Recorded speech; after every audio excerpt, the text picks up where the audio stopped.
I just want to say something. I think we're at a big moment here. We're debating trivia.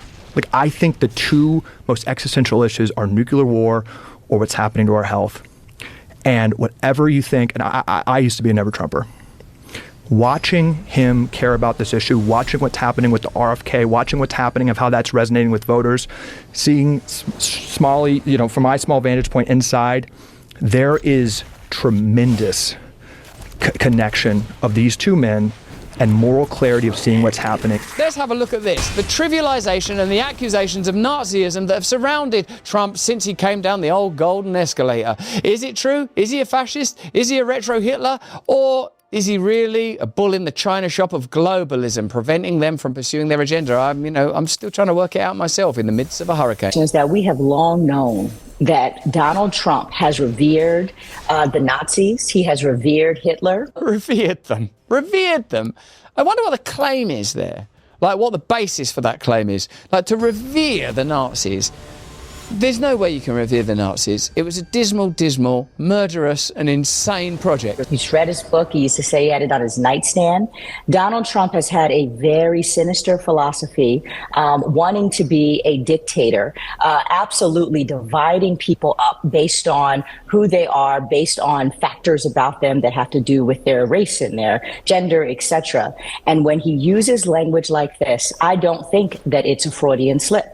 I think that the danger of a Donald Trump is that he would absolutely try to exterminate an entire group of people because he thinks that their genes are somehow different than his and faulty. And I say this with all the sternness that you hear in my voice. That's so weird. They've gone so far with that idea. What has he done? That's so mad. Did he say that? Has he actually said that? It's so extraordinary. On one hand, there's the absolute trivialization of this election campaign, mad little anecdotes, stupid, dumb stories. And on the other hand, there's this kind of reprehensible escalation of the threat of ultimately an independent libertarian politician couched within the post-Tea Party Republican movement, forming alliances with other independents like Tulsi Gabbard and Bobby Kennedy, which is obviously a disruption to the bureaucratic globalism that's been defining politics from Clinton onwards, or Blair onwards in my country, that was not interrupted by a Bush administration or successive conservative governments in my country. That's what the uniparty means. That's what globalism means. That's what globalism wants. Just to give you a point around the trivialization of this thing. This is a moment on Colbert. You surely saw it the other day. When you first became the nominee and named Tim Walz as your vice president nominee, people were calling it the vibe election. All the vibes were all good. But elections, I think, are won on vibes, because one of the old saws is they just want somebody they can have a beer with. So would you like to have a beer with me so I can tell people what that's like? Filthy propaganda! Okay. Don't do it! Don't do it! Think of your integrity. Think of the middle-class girl that you once were with aspirations and ideals. Think about God. Think about truth. Don't pretend to have a beer with Stephen Colbert. Don't pretend to participate in this giddy spectacle. I've seen inside of it. I've seen inside that spectacle. I've been on those shows. Stephen Colbert, he's a Catholic. He's a good man. I'm sure I'm convinced of it. But you know what it's like when you're in the insidious tendrils of that beast. That machine is giving you money. You have to believe what it believes. Otherwise, you'd have to break away, become independent, oppose the machine, believe in people, believe in the power of transcendence. It's a tough gig. Now, we asked ahead of time, because I can't just be giving a drink to the Vice President of the United States without asking. You asked for Miller High Life. You asked for Miller High Life. What do you think we should have? Say Miller High Life, because it's appealing to this blue-collar Democrat, stuff went on. I'm just curious. Okay, the last time I had... Oh no, she can't open it. I hope she's not like that with that handgun she's revealed she owns on Oprah. Wait a minute, I'll shoot you right out of the coconut. Beer was at a baseball game with Doug. Okay, so cheers. There you go.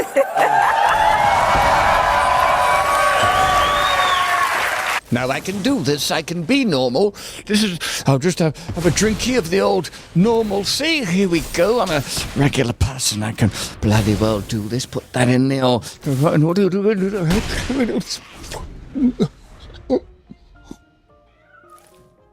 Go baseball!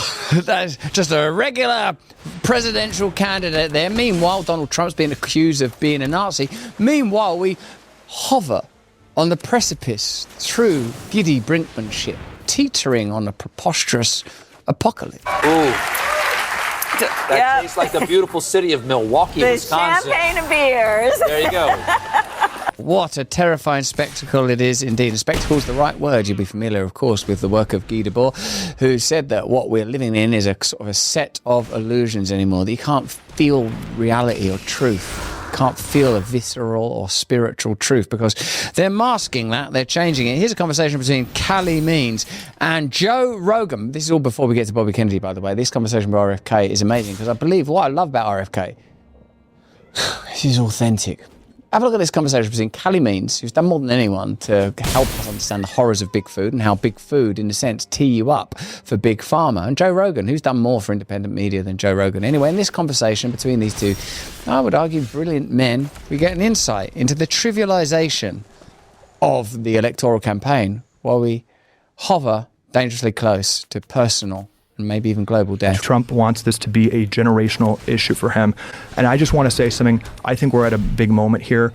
We're debating trivia. Like, I think the two most existential issues are nuclear war or what's happening to our health. And whatever you think, and I used to be a never Trumper. Watching him care about this issue, watching what's happening with the RFK, watching what's happening of how that's resonating with voters. I posted the other day on X how many people that have never dreamed they would vote Republican are considering it, just because of the fear and threat of globalism and because of the mad masquerade we're watching unfold. What the hell happened with Joe Biden? What's he doing now? How did Kamala Harris become the candidate? What's going on with Nancy Pelosi? How's she making all of this money? What is Tim Walz? What is he even? Why does he look like that? They can't form another government, can they? Of course they can't. The reason that they seem so peculiarly powerless, odd vassals and empty ciphers is because the power is coming from somewhere else. You recognise that, don't you? You know that this is spiritual warfare. It's not the first time you've heard that phrase. You're hearing it all over the place, aren't you? You're sensing it yourself. You're feeling it. Let me tell you that this is a spiritual moment. This is an opportunity, I believe, to change course. I'm not saying that Bobby Kennedy and Tulsi Gabbard and Donald Trump, J.D. Vance, Vivek Ramaswamy are going to bring anything like perfection, but at least there are people that are explicit and open, believe in free speech, care about health, and generally speaking are anti-war, and I pray that it can become total anti-war as the total policy for that new movement. It's got to be better than the sort of sub-3, like the three-letter agencies below them, FBI, CIA. They're not going to be marshaled, reined in under a Kamala Harris presidency, and the bizarre bureaucracies above them, I'm talking about globalist bureaucracies, specifically NATO, WHO, WEF, they're not going to be opposed by that Democratic Party movement. Think about the pandemic. They're part of the confluence of that funnel of dark power.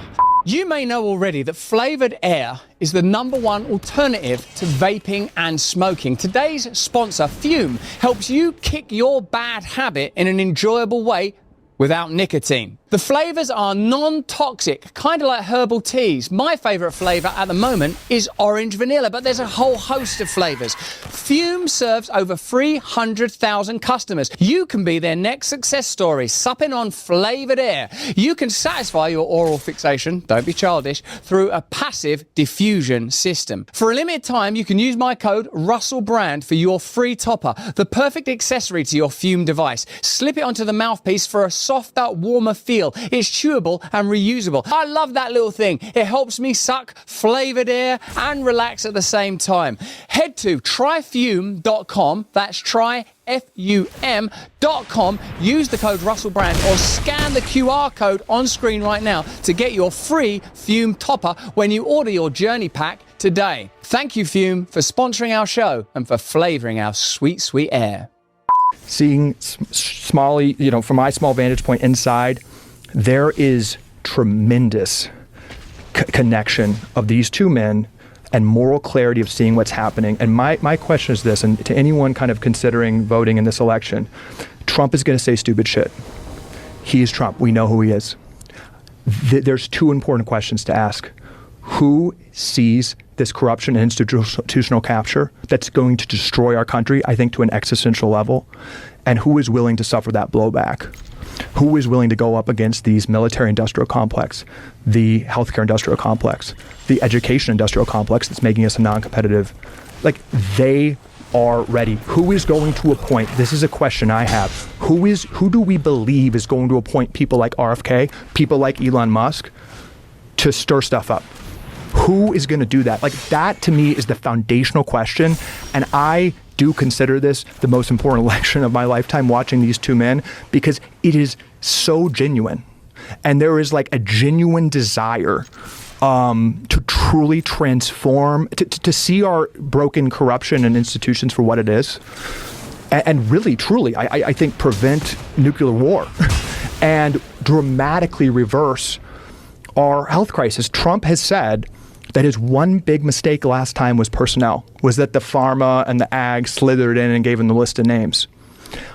Everybody should ask, do you think RFK is going to have an influence on those names based on what Trump has said? And I think he is. And I think people like Elon are going to be involved. I think there's this coalition of people that are coming together and Trump's going to put in power and listen to. And this is a bipartisan issue. And no matter what happens, we have to solve this issue. But I will say this so clearly with the most conviction I can. We will be on the verge, I think, of a health population collapse, societally destabilizing event, unless true executive leadership sees this corruption and this issue for what it is and says we need a radical transformation in how we see agriculture and how we see health, our two largest industries. I think we have to have that. And every single member of Congress I meet with, including Democrats, say that in order for this issue to get done, we need a president to make this the priority to talk, because that gives us air cover, and there could be transformational change if a president does that. So that's what I've seen from being in this. And I can tell you, President Trump has kept every promise to RFK and deeply cares about this issue. Well, that just seems like common sense, doesn't it? A matter of prioritization. On the brink of war, you need to reevaluate and reassess your position and your conditions. I believe this is a pivotal moment. I believe this is a pivotal moment for all of us individually and, of course, for us collectively.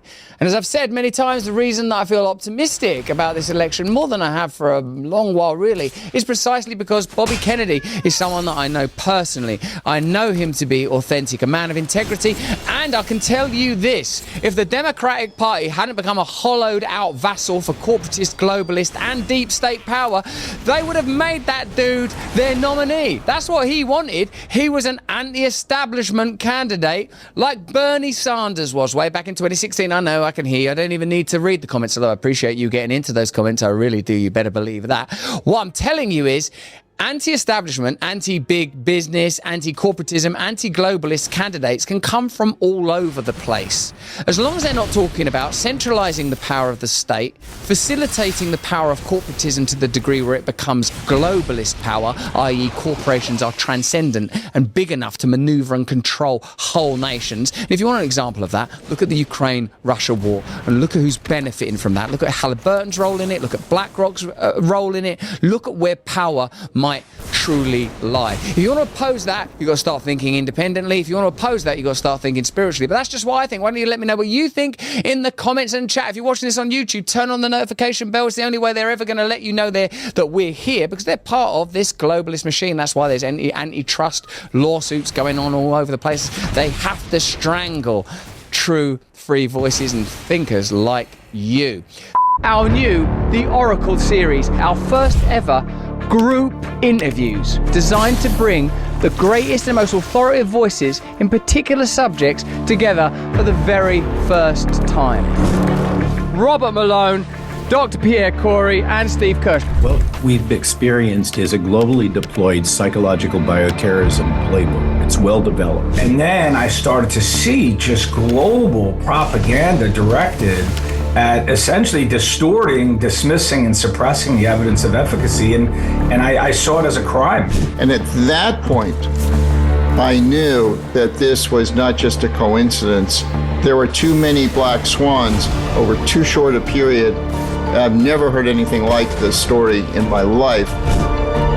They seem to get the human psyche so well when it comes to brainwashing us and propagandizing us to the direction that they want us to go in, that you would think that they would know that pulling all of these various tactics would actually just push